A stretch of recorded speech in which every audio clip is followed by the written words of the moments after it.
Jemaat yang diberkati Tuhan, selamat pagi, shalom. Hari ini kita patut bersyukur bahwa kita semua boleh memasuki minggu sengsara Tuhan yang pertama. Bapak Ibu Saudaraku yang terkasih dalam Tuhan Yesus, minggu ini minggu yang sesuai dengan kalender gerejawi atau yang kita kenal dengan kalender liturgis, yang merupakan masa di mana saudara dan saya harus menghayati makna penderitaan dan pengorbanan dari Tuhan kita Yesus Kristus. Persekutuan yang terkasih dalam Tuhan Yesus, menghayati makna penderitaan dan pengorbanan dari Tuhan kita di atas tiang terkutuk. Tiang yang menurut bangsa Yahudi, tiang yang terkutuk, yang hanya akan dipakai untuk menyalibkan orang-orang berdosa. Bapak Ibu Saudara, tiang itu peruntukannya hanya untuk orang yang berdosa, orang yang berbuat jahat.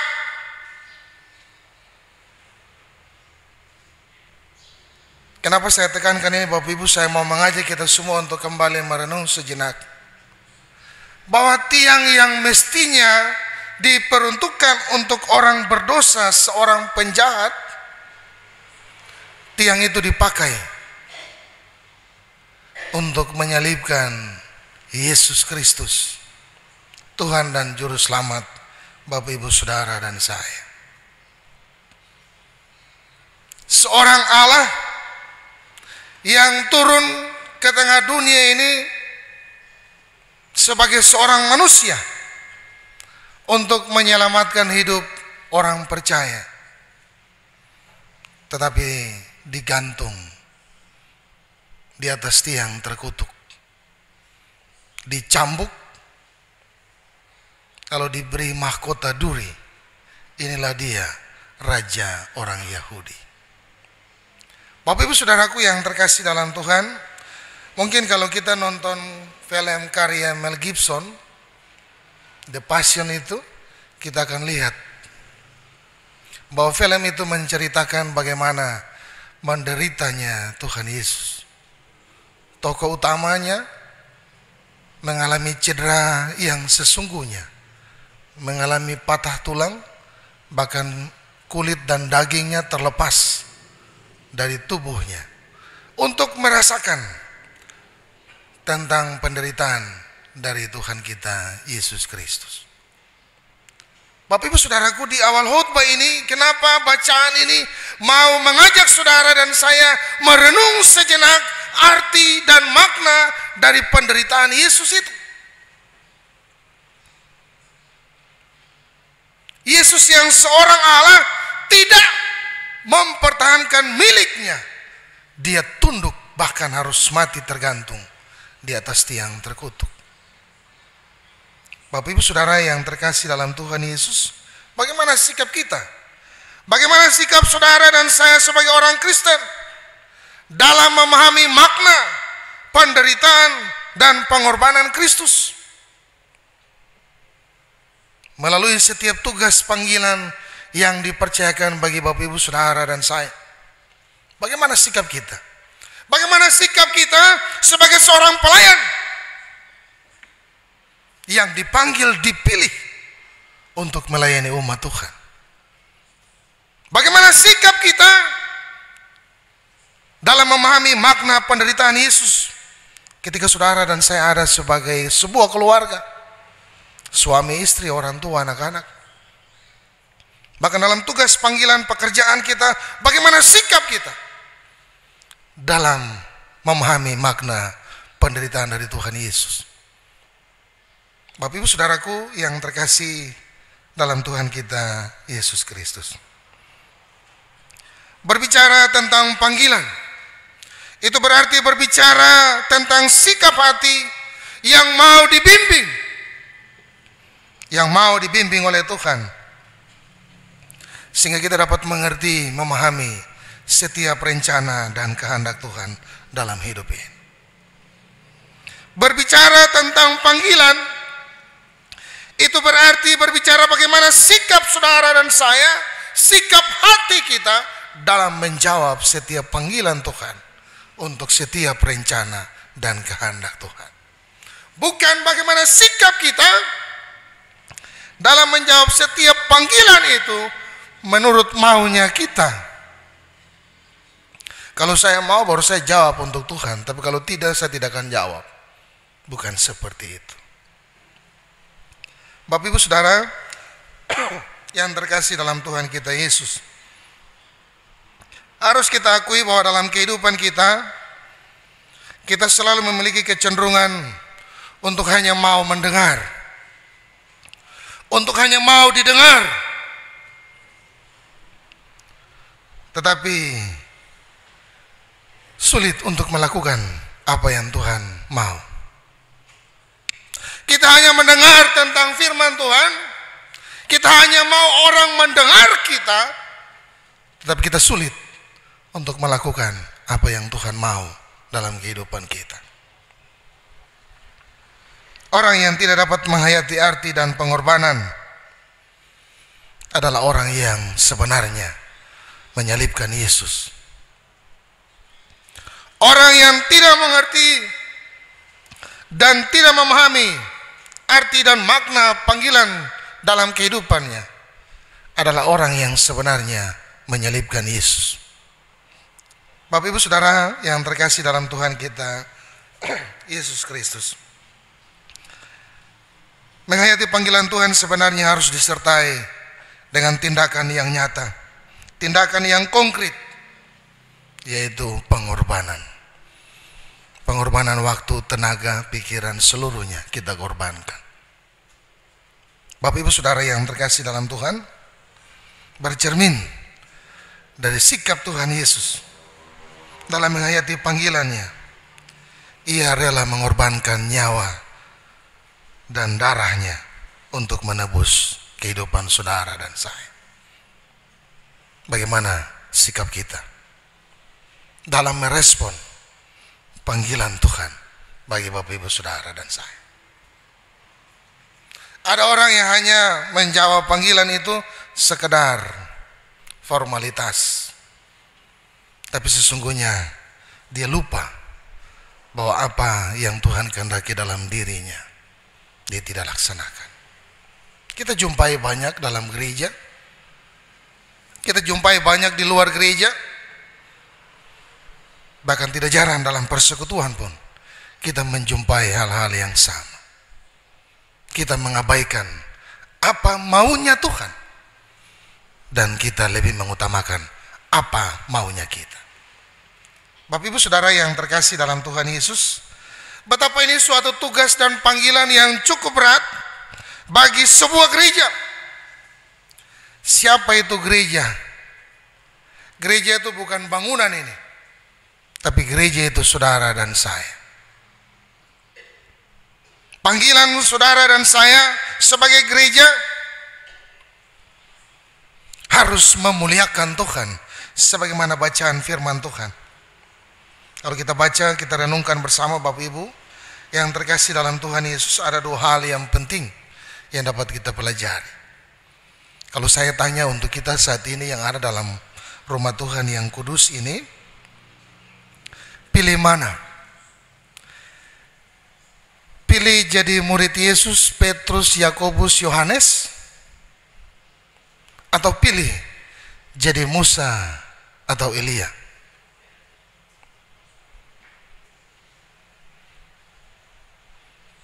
Katanya Bapak Ibu yang ada di sebelah kiri, mau pilih Yohanes, Yakobus, Petrus atau Musa dan Elia?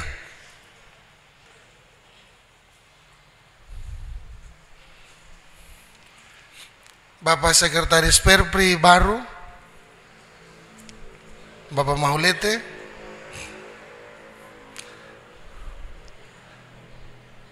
atau Bapak Yer, Bung Jero, pilih Musa, Elia atau Yakobus, Yohanes, Petrus. Musa dan Elia. Bapak Ibu yang ada di bawah, yang senyum-senyum, Bunda Tina dan Bunda Titi.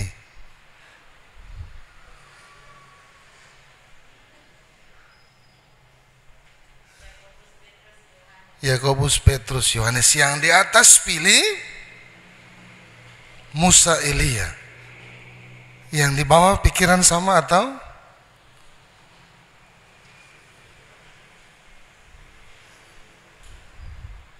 Bapak Ibu Saudara yang terkasih, yang pilih Musa, Elia, kenapa pilih Musa dan Elia? Tempatnya sudah ada di sorga. Yang pilih Yohanes, Yakobus, Petrus, berarti tak boleh balik, masih di bumi ya? Ya Bapak Ibu, menarik untuk kita renungkan. Saya mau mengajak kita untuk renungkan sejenak, kenapa harus saya bedakan dua? Musa dan Elia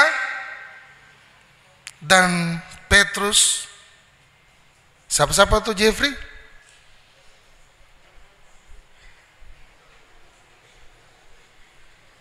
Petrus, Yakobus dan Yohanes. Kalau kita baca, kita telaah, kita gali bagian Alkitab ini, maka kita akan temukan jawaban kenapa yang harus pilih Musa dan Elia. Musa dan Elia berbicara dengan Yesus tentang tujuan Allah, tentang maksud Allah, tentang rencana Allah. Jadi sesungguhnya gereja itu harus menyerupai Musa dan Elia yang berbicara tentang maksud Allah, bukan dunia ini. Tapi kalau kita baca, kita temukan di sana bahwa Yakobus dan Yohanes, bahkan Petrus bilang bagaimana? Guru, sangat baik di sini, sangat bahagia di sini. Bagaimana kalau kita kasih berdiri 3 tenda, satu untuk engkau, satu untuk Musa, satu untuk Elia. Petrus dan kedua murid itu hanya berpikir sesaat untuk maksud saat itu, tapi Musa, Elia dan Yesus tidak. Mereka berbicara tentang tujuan dan maksud Allah dalam rencananya. Bapak Ibu Saudaraku yang terkasih dalam Tuhan Yesus, artinya lewat firman Tuhan saat ini mau mengajak saudara dan saya sebagai orang yang dipanggil, orang yang dipilih, jangan pernah menolak kasih karunia Allah itu dalam hidup kita. Sebab nanti kita sama dengan orang yang hanya berpikir untuk hari ini, bukan berpikir tentang maksud dan rencana Tuhan. Bapak Ibu Saudara yang terkasih dalam Tuhan Yesus, apa yang difirmankan oleh Tuhan dalam kebenaran firman Tuhan saat ini sebagai gereja, apa harus kita lakukan? Ada beberapa hal. Bagaimana supaya saudara dan saya yang adalah gereja Tuhan yang hidup ini bisa mengerti, memahami, memaknai arti dari penderitaan Tuhan itu. Bukan datang ke gereja, bukan setiap ibadah kita ikut, tidak sebatas sampai di situ, tidak cukup. Tapi bagaimana seluruh kehidupan kita taruh dan kita tunduk di bawah otoritas Tuhan Allah. Bukan kehidupan kita taruh pada maunya kita, kalau kita senang baru kita ke gereja, kalau kita suka baru kita pergi, tidak. Tapi segala sesuatu yang kita lakukan, kita taruh di bawah otoritas Tuhan Allah. Apa maunya Allah dalam kehidupan Bapak Ibu Saudara dan saya. Sekali-sekali begini Bapak Ibu tanya, Tuhan, saya sudah jadi Tuhan punya anak, Tuhan mau apa dari saya untuk saya lakukan? Tanya untuk Tuhan. Bapak Ibu Saudara yang terkasih dalam Tuhan kita Yesus Kristus, bagaimana kita dapat menjadi gereja yang selalu memuliakan Tuhan, Bukan dengan bangunan yang megah, tetapi hidup kita yang mulia. Sikap kita yang mulia, tutur kata kita yang mulia, tindakan-tindakan kita yang mulia. Allah akan dimuliakan. Bapak Ibu Saudara yang terkasih dalam Tuhan, saya mau bercerita sedikit begini. Kadang yang saya biasa bilang dari atas mimbar ini, orang Kristen itu hanya dua. Hidupnya tujuannya cuma dua. Yang pertama, hidupnya untuk memuliakan nama Tuhan, dan yang kedua, dia akan mempermalukan nama Tuhan. Jadi hanya itu. Dia bikin baik berarti Tuhan dimuliakan, tapi sebaliknya ketika dia buat tidak baik, Tuhan dipermalukan. Dan Bapak Ibu Saudara yang terkasih dalam Tuhan, bagaimana supaya saudara dan saya sebagai gereja bisa memuliakan Tuhan dalam seluruh kehidupan saudara dan saya? Saya mau ajak kita baca di ayat yang ke-35. Maka terdengarlah suara dari dalam awan itu yang berkata, inilah anakku yang kupilih, dengarkanlah dia. Kalau kita tafsir, suara itu suara siapa? Suara itu adalah suara Allah. Jadi kunci kita untuk memuliakan Tuhan Allah apa? Mendengar suara Tuhan, mendengar perintah Tuhan, mendengar apa yang Tuhan mau. Bapak Ibu Saudaraku yang terkasih dalam Tuhan Yesus, tidak ada yang lain. Kita mendengarkan apa yang Tuhan mau, apa yang Tuhan ingin dalam kehidupan kita, sehingga hidup kita lakukan berdasarkan apa maunya Tuhan, bukan apa maunya kita. Sering saya bilang, jangan kita ganti tujuan Tuhan dalam kehidupan ini dengan tujuan kita, tapi kita laksanakan apa yang menjadi tujuan Tuhan itu dalam kehidupan kita. Apapun persoalan kita, apapun masalah kita, kalau tujuan Tuhan yang kita lakukan, maka tidak ada yang mustahil. Amin. Yang kedua, Bapak Ibu Saudaraku yang terkasih dalam Tuhan kita Yesus Kristus, selain mendengarkan suara Tuhan, sebagai orang percaya, saudara dan saya mestinya meluangkan waktu. Yang kedua, meluangkan waktu seperti yang Yesus lakukan. Dalam ayat yang ke-28 di sana dikatakan bagaimana Bapak Ibu? Kira-kira 8 hari sesudah segala pengajaran itu, Yesus membawa Petrus, Yohanes, dan Yakobus lalu naik ke atas gunung untuk berdoa. Meluangkan waktu, sesibuk apapun saudara dan saya, kita luangkan waktu untuk bertemu dengan Tuhan, mendengarkan apa yang Tuhan mau, bergaul lebih intim dengan Tuhan. Oleh sebab itu Bapak Ibu Saudara yang terkasih dalam Tuhan, tadi dalam warta, dalam masa sengsara Tuhan, dalam minggu-minggu sengsara ini, gereja mengajak saudara dan saya untuk meluangkan waktu berdoa dan berpuasa. Berdoa dan berpuasa, tapi juga membaca kebenaran firman Tuhan. Bisa tidak kita luangkan waktu untuk Tuhan? Sesibuk apapun Yesus dengan segala pengajarannya, dia menyempatkan diri mencari tempat yang sepi untuk bertemu dengan Allah Bapa, untuk berbicara mengenai tujuan-tujuan ke depan, rencana-rencana Allah ke depan. Tapi apa yang dilakukan oleh murid-murid? Don 3 dapat tidur. Iya toh Bapak Ibu? Don 3 dapat tidur. Kaget dong bangun, lihat apa yang terjadi. Ada Musa dan Elia bicara. Sama dengan ketong. Untuk membaca firman Tuhan, untuk merenungkan firman Tuhan, untuk beribadah kepada Tuhan sangat sulit. Dari 77 yang datang cuma 10. Dari 52 yang datang cuma 28. Kita sama dengan orang yang disembuhkan Tuhan, 10 orang disembuhkan, 1 yang balik. Sama. Kita lupa bahwa Tuhan punya maksud dengan kehidupan setiap kita. Bapak Ibu Saudara yang terkasih dalam Tuhan Yesus, hal yang berikut yang mau disampaikan lewat kebenaran firman Tuhan bagi Bapak Ibu Saudara dan saya. Tujuan yang jelas dalam kehidupan sebagai gereja. Kita lihat pada ayat yang ke-31. Keduanya menampakkan diri dalam kemuliaan dan berbicara tentang tujuan kepergiannya dan yang akan digenapinya di Yerusalem. Di situ ada garis tulisan huruf besar, kepergiannya. Bapak Ibu Saudara yang terkasih dalam Tuhan kita Yesus,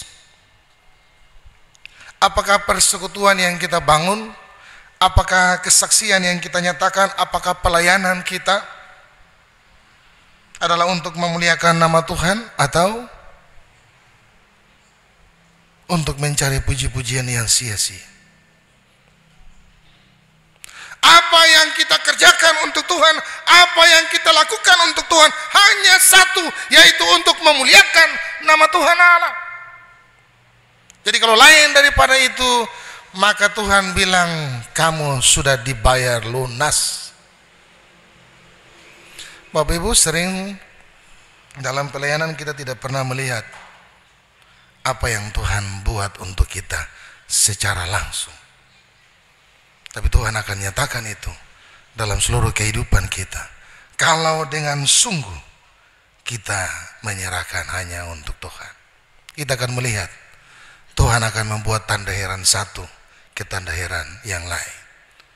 Tuhan akan mengerjakan apa yang menjadi rancangan damai sejahtera bagi Bapak Ibu Saudara dan saya, kalau hidup ini kita hanya mengandalkan Tuhan Allah.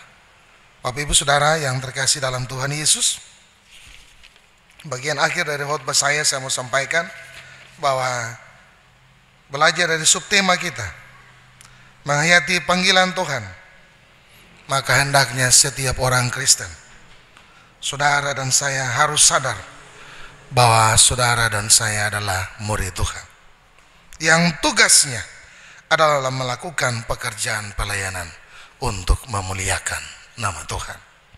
Yang kedua, Bapak Ibu Saudara, memasuki minggu sengsara yang pertama, tetapi juga sekaligus persiapan untuk pemilihan penatua dan diaken periode 2022-2027.